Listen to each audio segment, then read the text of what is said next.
طارق محمود ہیں خضدار سے، کہتے ہیں کہ کیا محرم الحرام کے اندر کالا لباس پہننا جائز ہے، اور اسی طرح کیا جو سبیل لگی ہوتی ہیں ان سے پانی پینا اور شربت پینا اور دودھ پینا جائز ہے، اور بعض لوگ علم کو دیکھ کے سلام کرتے ہیں تو کیا علم کو سلام کرنا جائز ہے؟ اس حوالے سے رہنمائی فرما دیں۔ گزارش یہ ہے کہ کالا لباس پہننا فی نفسی ہی تو منع نہیں،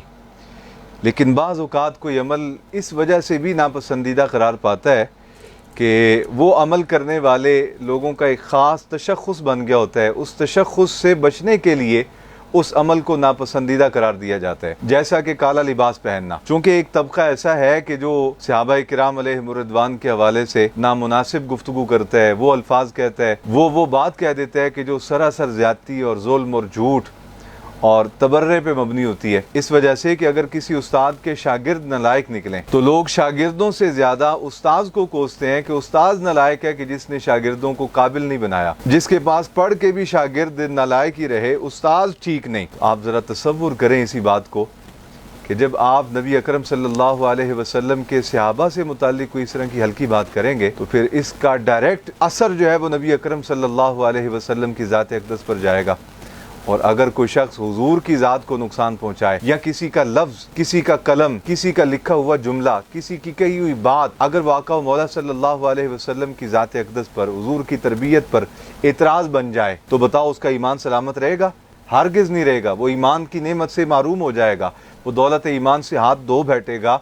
تو یہ ایک خاص طبقہ ایسا ہے، میں نام نہیں لینا چاہتا، کہ جو صحابہ کرام علیہم الرضوان کی ذات اقدس پہ اعتراضات کرتے ہیں، تبرہ کرتے ہیں، جھوٹی باتیں منسوب کرتے ہیں، اور ان کا لباس خاص کالا ہے، اور خاص طور پہ محرم الحرام میں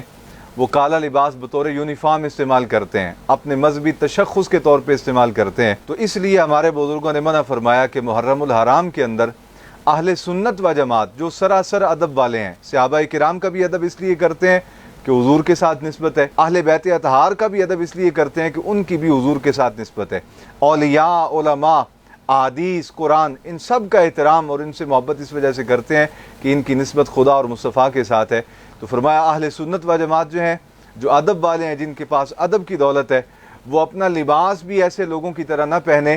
کہ جن کا خاص تشخص بن چکا ہو کہ یہ جو لباس پہنے ہوئے لوگ ہیں یہ نبی پاک صلی اللہ علیہ وسلم کے صحابہ پہ اعتراض کرتے ہیں، یا حضور کی وہ اولاد جن کا تعلق براہ راست صحابہ کرام سے صلح کے حوالے سے ہے، ان پہ اعتراض کرتے ہیں۔ تو اس وجہ سے منع فرما دیا ہمارے ائمہ دین نے کہ محرم الحرام کے اندر اہل سنت کالا لباس نہ پہنے۔ تو کالا لباس نہیں پہننا چاہیے محرم الحرام کے اندر۔ ہاں اگر کوئی مجبوری ہو اور کوئی کپڑا موجود نہ ہو تو پہننے میں حرج نہیں، لیکن خاص طور پہ کالا لباس پہننے سے محرم الحرام کے اندر بچنا چاہیے۔ رہی بات سبیل کی، تو سبیل جہاں پاکیزہ پانی سے لگائی گئی ہو، پاکیزہ ہاتھوں نے بنایا ہو، پاکیزہ پیسے اس میں استعمال ہوئے ہوں، جو لوگ بنا رہے ہوں ان کا ظاہر بھی پاک ہو، ان کا ایمان کامل ہونے کی وجہ سے باطن بھی پاک ہو، تو ان کے برتن میں بنی ہوئی سبیل پینے میں کوئی قباحت نہیں۔ ہم الحمدللہ تعالی ہر سال سبیل لگاتے ہیں، لنگر شریف کا اہتمام کرتے ہیں۔ ایسی جگہ سے سبیل کا پانی نہ پئیں کہ جہاں شبہ ہو کہ بنانے والے کا رزق پاک نہیں، بنانے والے کا عقیدہ درست نہیں، تبررائی ہے، گستاخ ہے، توہین کرتا ہے، الفاظ ٹھیک نہیں، ہلکے جملے بولتا ہے، لہجے میں ادب نہیں، ایسی جگہ سے آپ پانی ہرگز نہ پئیں۔ رہی بات علم کی، تو یہ پنجہ کوئی نشان نہیں تھا اس زمانے میں، یہ بعد میں ایجاد کیا گیا۔ بہت ساری خرافات اس حوالے سے ہیں۔ آقا علیہ السلام نے ارشاد فرمایا تھا من تشبہ بقوم فہو منہم، کہ جو جس قوم کی مشابہت اختیار کرتا ہے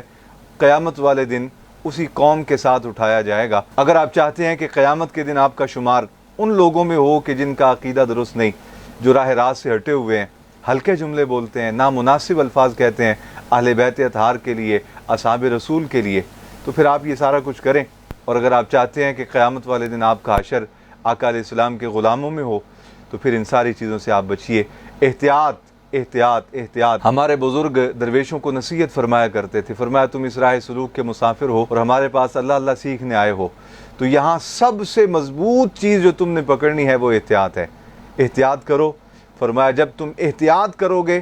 تو پھر اپنی باطنی قوت کے نظارے کرنا، اللہ رب العالمین تمہیں کتنی باطنی طہارت اور صفائیاں نصیب فرما دے گا۔ اللہ رب العالمین سب سے قیمتی دولت ایمان کی دولت، ہمیں اس کی حفاظت کرنے کی توفیق دے۔ السلام علیکم ورحمۃ اللہ وبرکاتہ۔